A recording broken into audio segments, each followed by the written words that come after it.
today what I'm going to do, I think I will begin with a quotation. And I will try to read it.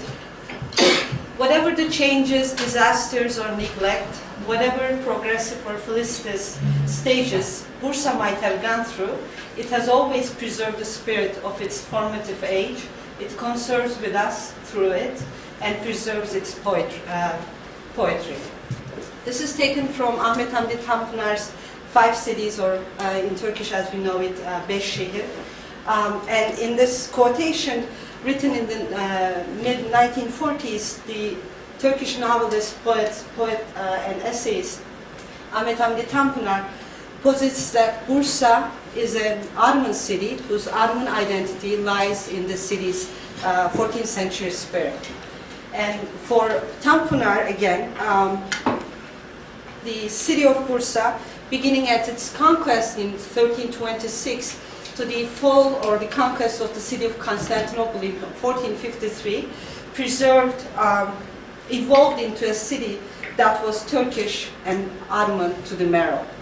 And this Ottoman character, as Tanpınar says, can be observed in the city's architecture, in its founding fathers, and the topography. And I think Bursa has a deeper history that cannot be so easily overlooked. And although the city was the first capital city of the Ottomans, it was an important regional center under the Byzantines and known to the Byzantines as Prousa. Today I'd like to make an attempt to take apart those oversimplistic interpretations such as that of Tanpınar's in order to represent or depict a different picture of the city of Bursa around the time of its conquest by the Ottomans. How I'm going to do that? I will show you a group of recently published and unpublished travelers' depictions of the city and the buildings. And I will also, towards the end of my lecture, I will also comment on the recent archaeological findings that focused on the upper city in the city of Bursa. And in order, I like to do this in order to comment on the early Ottoman attitude toward Byzantine architecture, and also to reveal the Byzantine substrata, the archaeological layers that was built or that was found right underneath the early Ottoman layers. So, like any other Anatolian city, the city of Bursa was devastated by fires and earthquakes, and the earthquakes as being the most destructive one taken place in 1855. And as a result of this earthquake, most of the buildings were leveled down and new buildings were erected. The destroyed ones were preserved. But all this restoration project was done in such a way that no original details remained visible. So the buildings that we're looking at in the city of Bursa, probably, like the tombs of Orhan and Osman, which is the focus of my talk today, the tombs of the founders of the Ottoman state. All those restorations were done in such a way that no Byzantine details, no original details remained visible. And the picture or the images or the buildings that we see today in the city of Bursa reflect the influence of Ahmet Vefik, who was the governor of the city when the earthquake hit, as much as it reflects the reign of Orhan and the other early Ottoman rulers. So,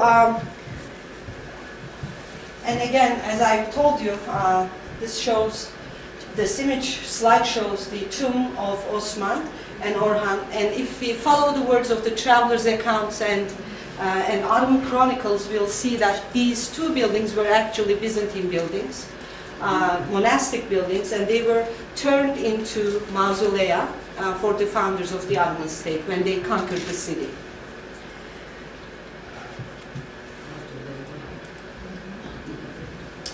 And with the aid of the drawings that I'm going to use today, we'll see that the city that we see in the 19th century just before the earthquake hit, shows a city less uniform in character, in which the Byzantine details both endured and also revived the urban practices and architectural environment of the early Ottoman city. And again, as I have noted at the beginning of my lecture, I will be talking about the results of the fieldwork survey, or the ground penetrating survey that I conducted in the summer of 2009. And I did this survey with a permit from the Turkish Ministry of Culture and financial support from several institutions, including the Barakat Foundation from the University of Oxford, Dumbarton Oaks, Harvard University, and also the Turkish Cultural Foundation, for which I'm very grateful. And we did the survey with a team coming from the United States, from the University of Denver. And during the survey, we collected a lot of crucial information about the pre-earthquake state of the city. And using this evidence, we are able to talk about the city of Bursa as a potential site of historical memory in the construction of the cultural or civilizational history in Turkey. Now, as far as the travelers' accounts, let's see what we have.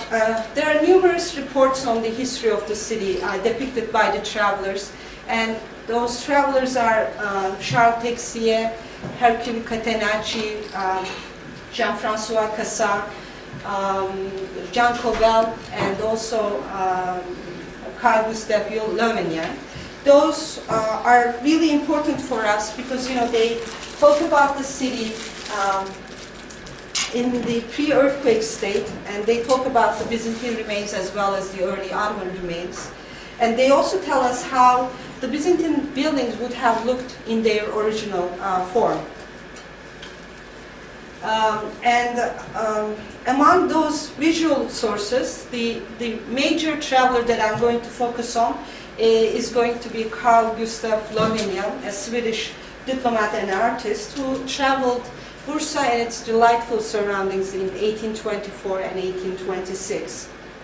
And unlike the travelers whose names I mentioned above, who often depicts individual buildings or depicts caricaturistic portrayals of the city, like this one that you see over here, the one by Spohn and Wheeler. It shows us a caricaturistic portrayal of the city, whereby we have the castle over here with a single turret, and all the mosques are indicated with a crescent sign attached to their domes. And Lövenian's depictions are strictly different from this one on the screen and the other ones that I have mentioned, because it shows a topographic reality within the city.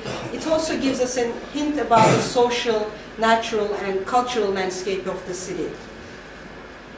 And also it sort of provides us with a snapshot of the city in the 19th century before the earthquake, and almost like the 14th century appearance of the city, including the mixed forms of Byzantine and Ottoman details. Here, for example, we are looking at the city from the region called the Kükürlü Baths, or Kükürtlü Hamamları. And here, if you look at the drawing closely, you'll see the upper city, or the citadel, is indicated over here. You can also see the domes, or the tip of the domes of the mosques, the minarets, and also the development of the lower city, which was established by Orhan himself.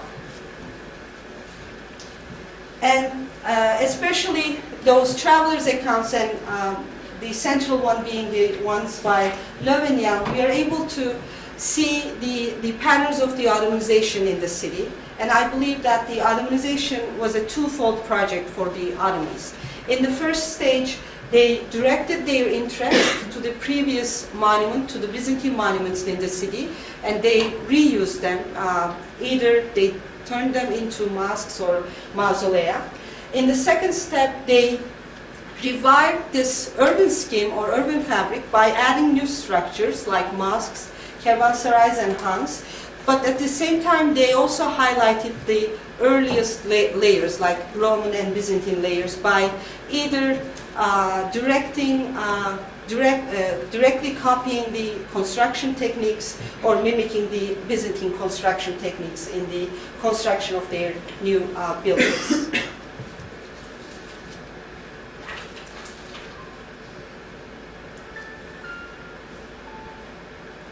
Okay, and again another watercolor by Flaminia, and here we are looking at a view looking into the upper city, and here you see the corner of the Shahadet Mosque over here, an early Ottoman mosque, and the tip and the upper structure of the tomb of Orhan, which was, as I've said, an original Byzantine structure. And you see also some remains of the fortification walls, another mosque right here with tombstones. So when the Ottomans came to the city and conquered the city after a 10-year siege in 1326, the city that they had in front of themselves was a typical Hellenistic Roman town with fortifications. I always do this. Okay. With fortifications, single line of fortifications on three sides, and double line of fortifications on the southern side, where there was an easier access. So they decided to put another line of fortifications around here. And we also had an inner castle, which roughly today corresponds to the military guest house area. And this inner castle was used as the palace, both in the Roman and Byzantine and also in the Ottoman times. The castle itself had 4 monastic establishments, if you take the words of the monastic records during the Byzantine times. And they were the monastery of Kavalos, Prodromos, Hexaptergos, and the Grand Monastery. And everything was confined within an upper citadel or an hill. And before the city was conquered, 2 years before actually, Osman, the eponymous founder of the Ottoman state, died, and he was buried in Söğüt in 1324. And when the city was conquered, Bursa was conquered in 1326, Orhan had his father's remains brought over to the city of Bursa. And as the travelers' accounts and the Ottoman chronicles, especially Aşık Paşazade says, the eponymous founder, Osman, was buried in a religious complex, sometimes called the manastır in Turkish, which means monastery, in a monastic complex, and it's sometimes depicted as the Silver Dome, legendary Silver Dome, as Aşık Paşazade mentions. So we know that, drawing upon the travelers' accounts, we know that that Osman was buried in this complex, and the building was located within the premises of the monastery of St. John of Prodromos.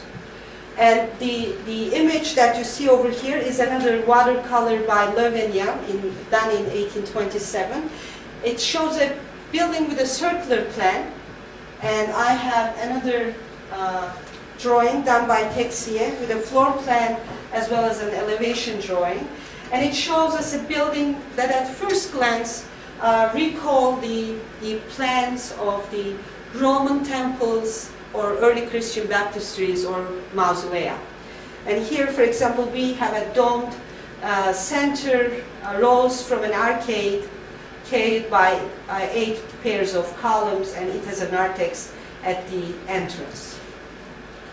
And in terms of comparing it with other well-studied, well-known structures that are dated to the Roman as well as the early Christian period, like this one over here, the Temple of Portomnos at Porto, with a plan and the facade drawing, is one good comparison. Also, the Temple of Minerva Medica, also in Rome, dated to the 4th century, can also suggest another point of comparison. Although plan-wise it's different, the Lateran Baptistry in Rome, because the plan here shows a corridor enveloping the domed center over here, can also suggest another comparison. So we can say that, you know, the round plan or circular plan buildings were very much in common during the Roman and the early Christian periods, and possibly, you know, for the baptistry or the structure in Bursa in which Osman was interred, we can suggest a date either in the late Roman or in the early Christian period. Osman, after Osman, of course, we have Orhan, chronologically speaking. And Orhan died in 1361, and he was also, he is said to have been buried in the same monastic complex, in the main church of that monastic complex, in the monastery of St. John of Prodromos. And I have several drawings again showing the depictions of the tomb of Orhan, like this one over here, the one by Kassa.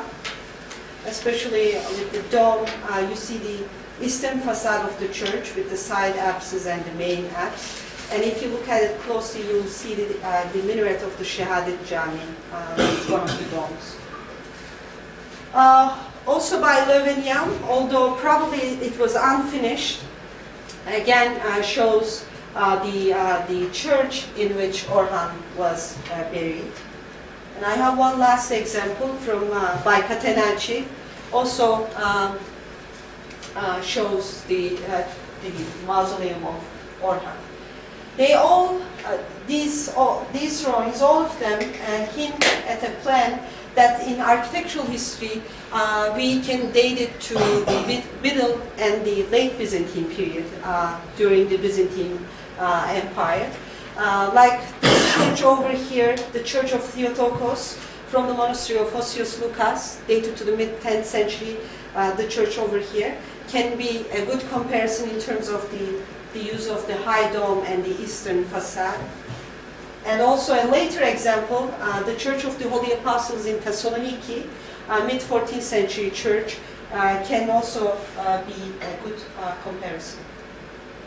And this suggestion that I'm proposing, the crossing square plan church, is also supported by a recently published drawing done by Covell in 1675. And here we are looking at something really interesting.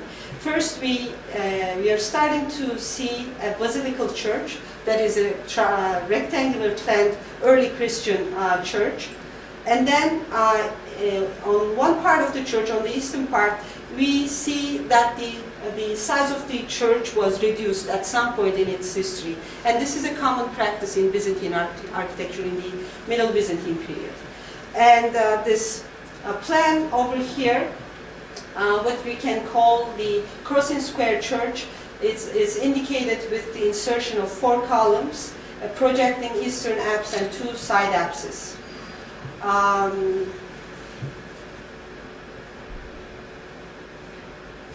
And the structure, especially for this feature, the high drum feature,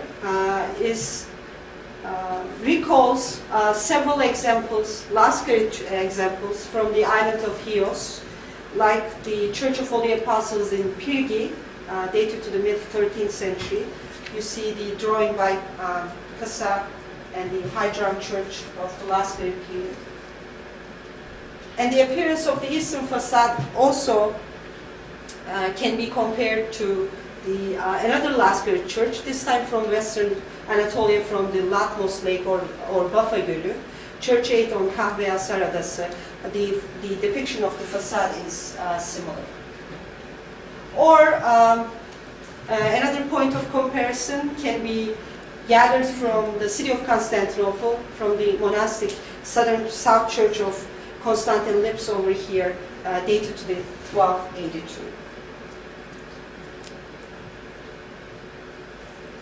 The only original element that is survived from this building in which Orhan was buried are the opus sectile floor fragments.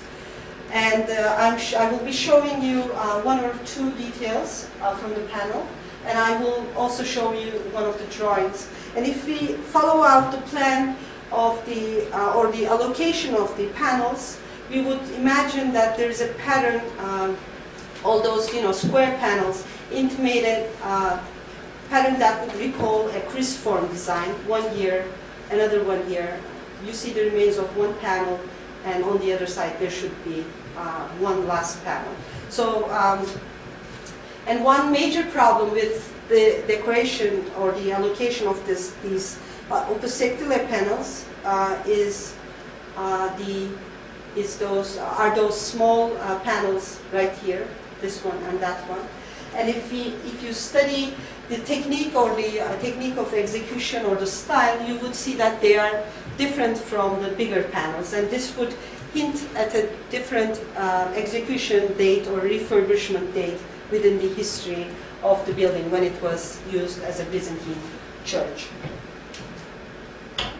And the big panels can be compared to the panels coming from the city of Nicaea, Iznik, like the panel from the Church of Saint Sophia in Iznik, mid-11th century. Also now destroyed opusectile panel from the Church of Kimesis, also in Iznik, can serve as good comparisons. And this would hint at the fact that the big panels were probably laid to the ground sometime in the 11th century. One major question, perhaps while listening to me, you are questioning yourself whether how much credit should we give to the genuineness or the reliability of the travelers' accounts. This is one of the major problems for the architectural historians and the art historians. We use the depictions and the descriptions in the travelers' accounts, and I believe that we should always question their reliability as an admissible scholarly evidence. But still, the details that the travelers' accounts mention are so intriguing that I couldn't stop myself from flipping the pages of each traveler's accounts and taking notes. So I will try to make a list of those interesting details that talks about the history of buildings and refurbishment processes or decorative details within the buildings. And these details tell us that those buildings were going through intensive refurbishment, remodeling process, not only in the Ottoman period, but also in the Byzantine period as well. For example, this capital design or the sketch that you see over here, done by Kovel, shows us a capital design which was very much in fashion in the 6th century Byzantium, known as the basket capitals. And for example, and he says that this was used in the main nave of the Orhansturm.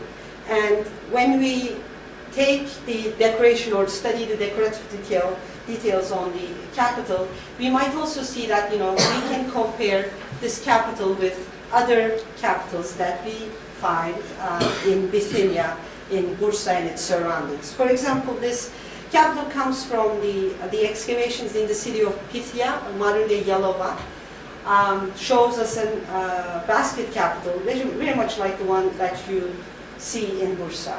Also, another one from Bithynia, from the town of Zeytinba or Trilia, from the atrium of the church of Saint Stephanos, now used as the Fatih Jami.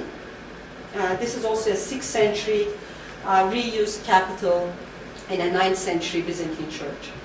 And again, in one of the buildings in the upper city of Bursa, we see another basket capital. This time from the Mask of Aladdin, one of the earliest buildings or earliest mosques to be built in the upper city. We see 6th century reused basket capitals.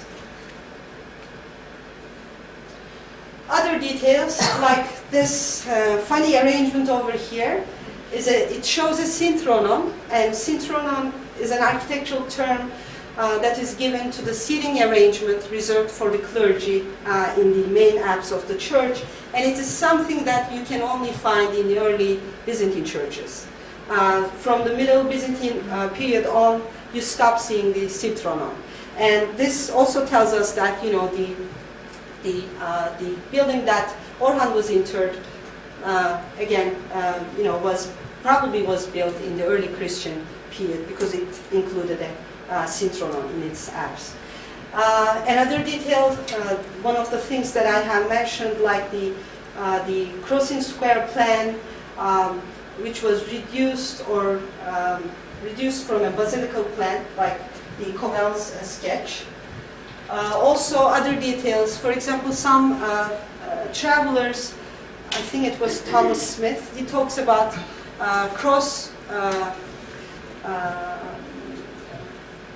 mosaic panels with cross depictions, or capitals with cross, incisions of cross, and several other details like the opus sectile floors indicating two different phases of execution.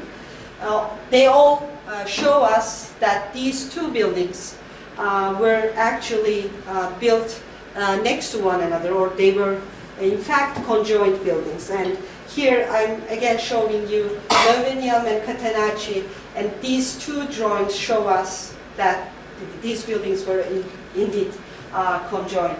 Here, for example, we see the tip of the dome of Orhan's tomb and the Osman's tomb over here, and you can see the connection between the walls, and also the tomb of Osman, and just next to it, tomb of Orhan. Okay, and you know, besides converting the Ottoman Byzantine buildings into mausolea for the founders of the Ottoman state and fulfilling the first step of Ottomanization, in the second step, the Ottomans built new structures, new mosques to accommodate the needs of the Muslim population. And the first buildings, or the earliest buildings that they built in the castle, was the Mask of Aladdin, as you see on the screen. And here, again, we see that, you know, there are several references made to the Byzantine construction practices.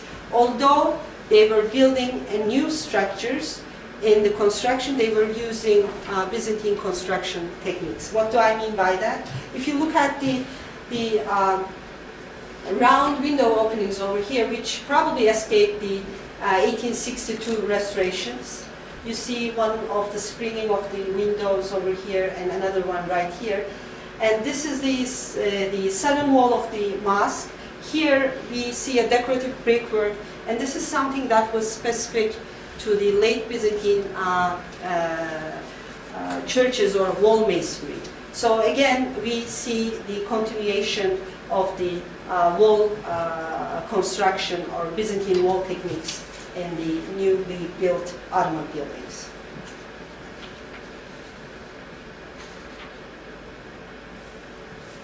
And another example is the Shahadet Mosque, or the Martyrdom Mosque.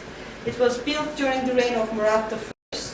And here we see the building in a photo that was taken before the 1826 restoration. This one also shows us the wall technique, which was probably taken over from the Byzantine workshop practices, the alternating brick and stone masonry with stone voussoirs, round or slightly pointed ones.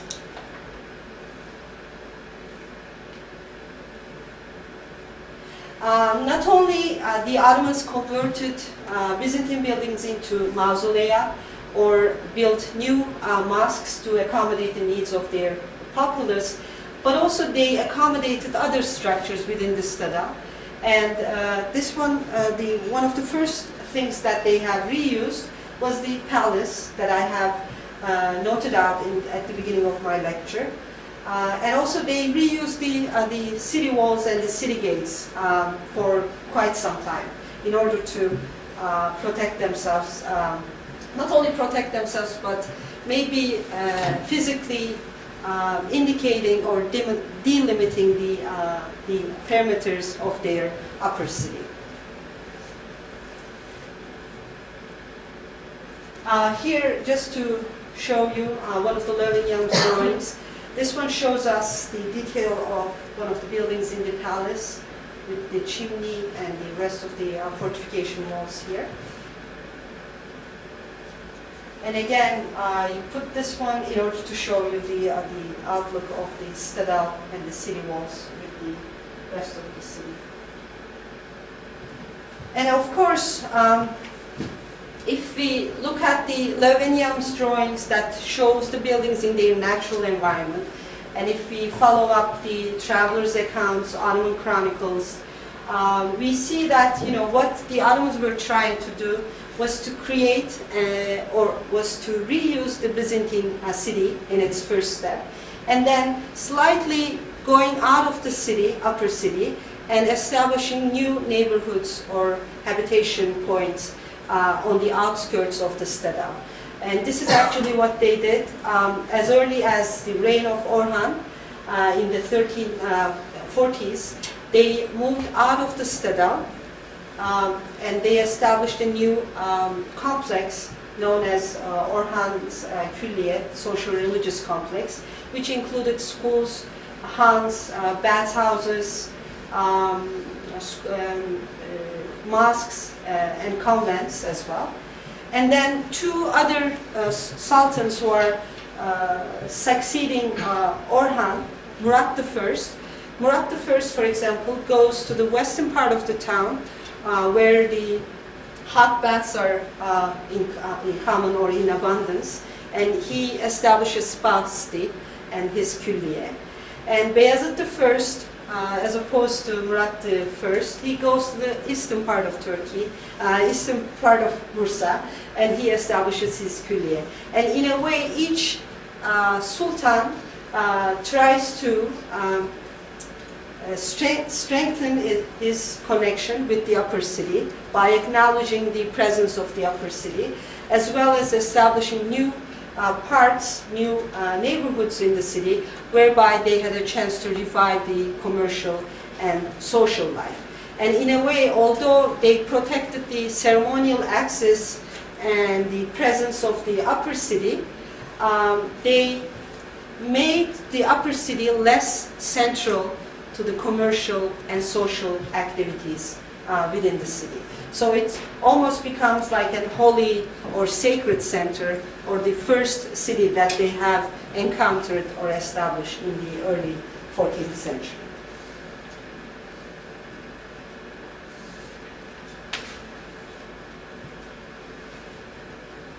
And now let me talk a little bit about the survey that we have conducted in the summer of 2009. What we did was the Gpr survey, and my own aim, of course, being a crazy archaeologist, I would say, was to find whether there were any remains that belonged to the early Ottoman or Byzantine periods. And we focused, the permit that we got was only for the northern part of the castle, and it included the area where the tombs were located, the Tophane Parkı.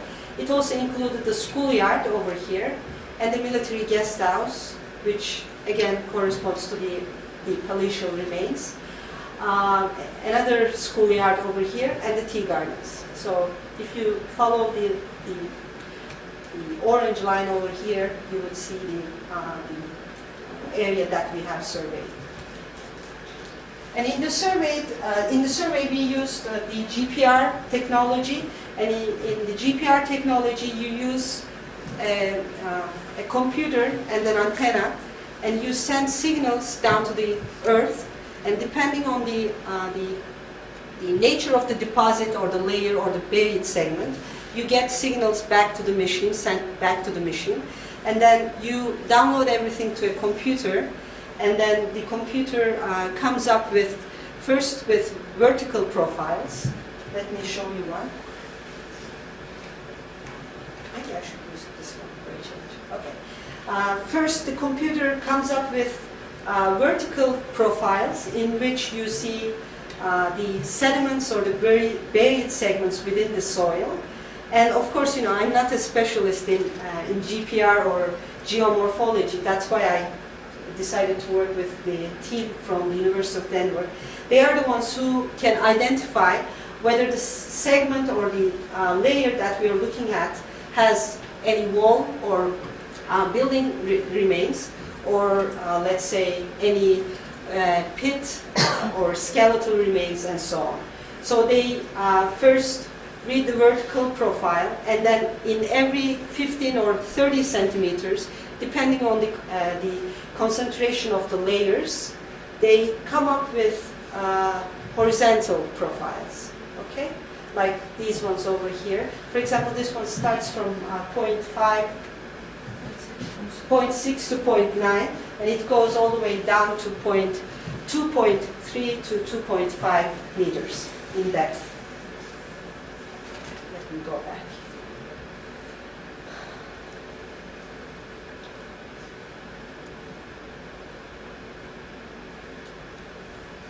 Okay, and just to show you, these were the areas that we worked at, from which or in which we collected our data. Five parts or 5 areas. And here you see the machine that we use with the wheel system, the antenna. She's trying to set up the machine. And this is how the data was collected with the help of the wheel system that you see over here. She was also holding a computer in her hands, and the rest of the system was packed in the backpack right here. And this is just to show you and thank the kids in the military Guesthouse at Bursa. They were so fond of my assistant who came all the way from the United States, and they had very little in common. Besides drinking Fanta and talking about Harry Potter, they didn't have so much in common, but the kids were so willing to help her out. So just to say, give my thanks to the kids as well. Just to show you a couple of pictures and introduce my team members, we were a very small team. Our professor Larry Conyers from the University of Denver, her assistant April Kemp-Whitaker, and our governmental representative in charge of the Ministry of Culture and Tourism, Asuman Arslan. They were all very helpful, and they made the talk that I'm giving today possible as well. I will show you 2 points which yielded interesting information, architectural information about the upper city and the tombs. The first area comes from the park area. We indicated this area as grid number 4. And in this grassy land, this was what we were able to find. This image, for example, starts from, again, from 6 to 0.9, and it goes all the way down to 2.5 meters. And when we come to 1.2 to 1.5 meters, we start seeing something really interesting coming up. This roughly measures around 13 by 8 meters, and probably it indicates either a chapel or a small church or a funerary chapel. You see the longitudinal walls and the apse coming out of or springing right here. Again, from 1.5 to 1.8, we see the continuation of the same structure going down, and then towards the end of the 2.5 meter, we see a change in the architectural phasing or the construction. Here, for example, we start having walls whose thickness roughly measures around 2.5 meters. Have you ever seen a wall with a thickness of 2.5 meters? When you're in the late antique period, you do see them. So it's a sign that the structure that we're looking at around 1.5 meter is probably Byzantine in date if you take the longitudinal wall and the apsidal construction over here. And what we are having right here at 2.5 meter is a late antique, late Roman structure. And again, if, for example, if you take the words of Pliny the Elder, who was the governor of the city under the Romans, he talks about intensive construction program, which was sponsored by all the way from Rome. Emperor Trajan sent a lot of money to Bursa in order to have him build water mills, temples, and bathhouses. So you never know, maybe under the chapel, if we get a permit to excavate, we will find the chapel and then we will find the late antique walls or bathhouse. You never know. One last example that I'm going to show comes from the military guest house. And I must thank not only the Ministry of Culture and Tourism, but also the Ministry of Defense in Turkey, because this was one of the areas in Turkey where nobody was welcomed prior to our work. I always say that, I drank a lot of tea, made a lot of phone calls, and looked at my best when I entered the military guest house. And apparently it worked. I got the permit, and this is one of the areas that we collected the data. And here, for example, at 1.5 meter in depth, we had another strange structure. I don't know what this is. But you see the continuation of another structure, and probably it's linked to the remains right here. And again, maybe we are looking at a residential structure, since this part of the military guest house corresponds to the remains of the palace. Probably we are looking at something of a dwelling or a residential complex. So,